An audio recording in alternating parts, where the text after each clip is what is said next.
Stephanie, let's go over your paper. Well, it's not your paper yet, but your draft. It's a very interesting topic. And so far, you're doing a great job with the capitalization, spelling, punctuation, and usage. I did find a couple of punctuation issues that we're going to go over. And on the rubrics here, you're supposed to have the MLA heading for your first page, your running head, your sentence openers, your dress up, and then capitalization, spelling, punctuation, and usage. So that's what we're working on. Your citations, I did have those on your summary and keyword outline, and those were correct, or looked correct. Let's just go through a few things here. Remember when you do your final to go ahead and use the full 2.0 double space. Looks like you have 1-inch margins here. My computer's kind of slow today for some reason. And then your MLA heading starts with your name, then my name, then your class, and then the date.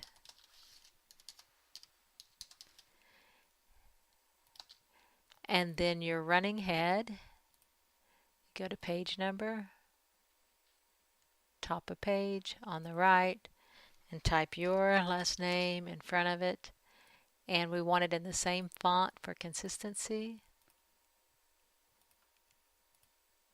And then close your header. So this is what we're going for. And then of course you'll want your title. And the title is centered. And I know you're not going to leave in these body 1 and body 2, but this is the MLA that we're looking for this running head and the heading for the first page. Go ahead as you do this and mark your sentence openers and your dress ups, and I'm going to go over just a few little details with your usage, your punctuation usage.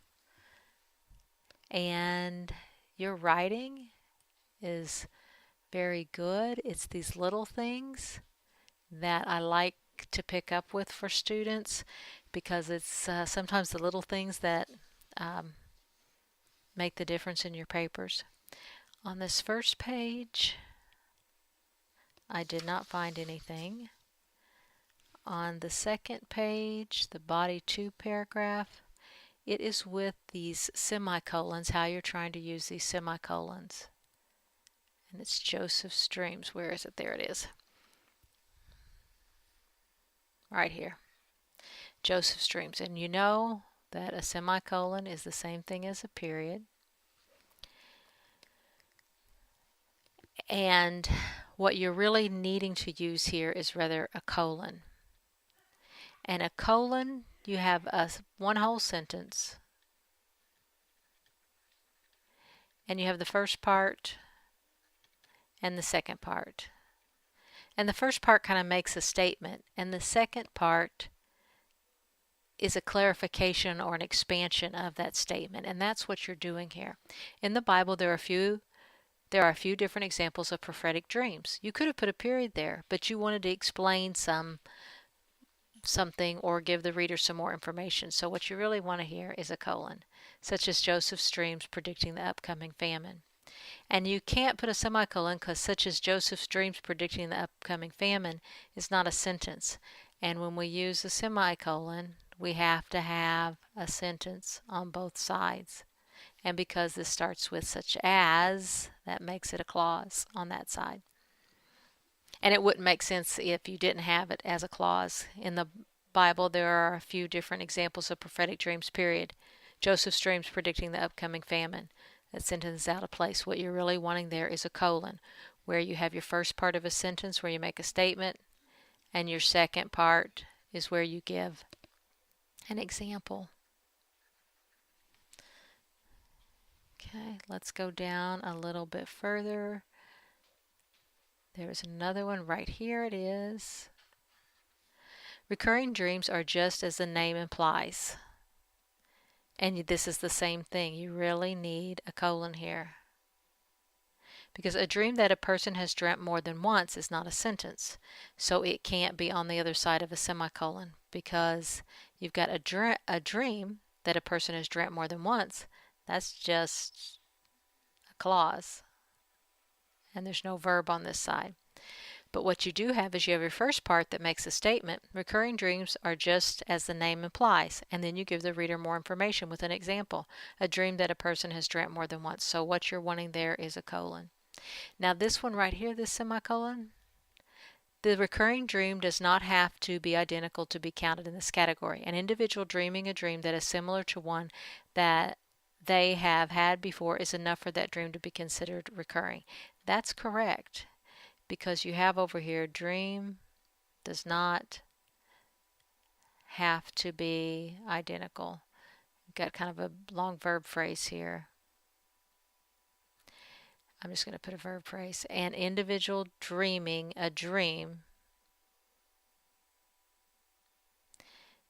An individual dreaming a dream that is similar to one that they have had before is enough for that dream to be considered recurring.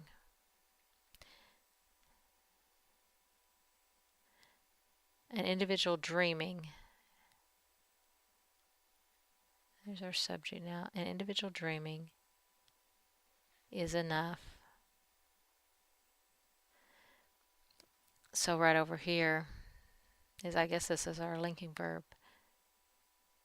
But I can tell we have, without spending time diagramming the whole sentence, but I can tell this is a complete sentence. So this one's right. You have a subject, noun, and verb on both sides of the semicolon.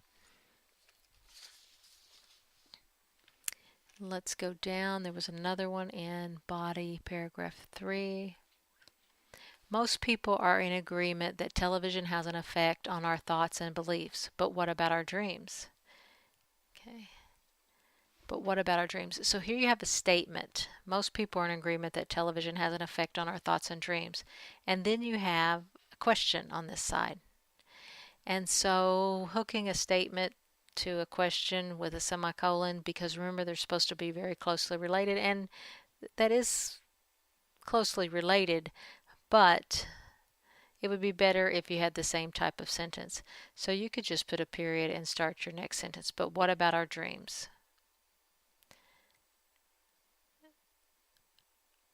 And that's an okay question, but what about our dreams?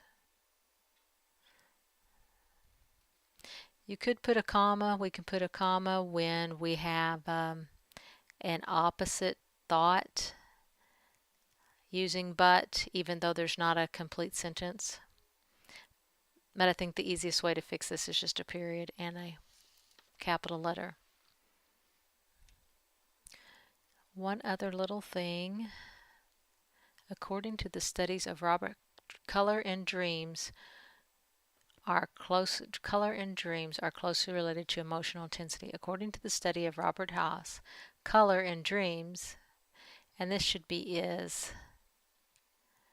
color is closely related to emotional intensity, because this is our subject noun and it's singular, so we need a singular.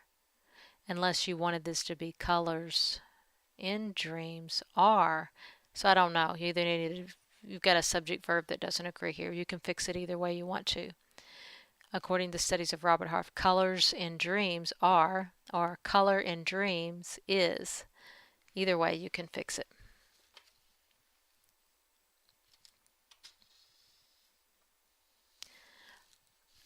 So as we're working through this research paper, our next step for this one is for you to get your dress-ups in it and get the formatting done, and then we'll go to the next step.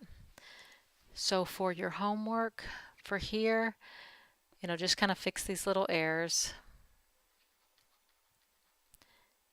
Okay, we already have our source. You've already done your outline. You've written summaries. And now you have your paragraphs, your body paragraphs. And so this is the writing section. Source, outline, write. And now you need to dress it up and format it. So that's where we're at. These are the two things you're going to be working on. Dress it up and format it. And your dress ups for this paper are those 5 dress ups within the sentences and then there's 6 sentence openers. And remember to underline them. And for the sentence openers, you can put it in front of it or after it. Scientists have yet to discover. So that's a subject opener. Dreams occur, another subject opener. Most people, another subject opener. So put it in front of the sentence. That's the easiest way. Oh, here we have a clausal opener.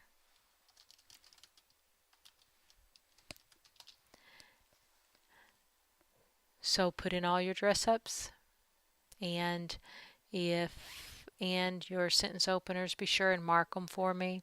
Let's say that you're going to use trying to find a good strong verb here.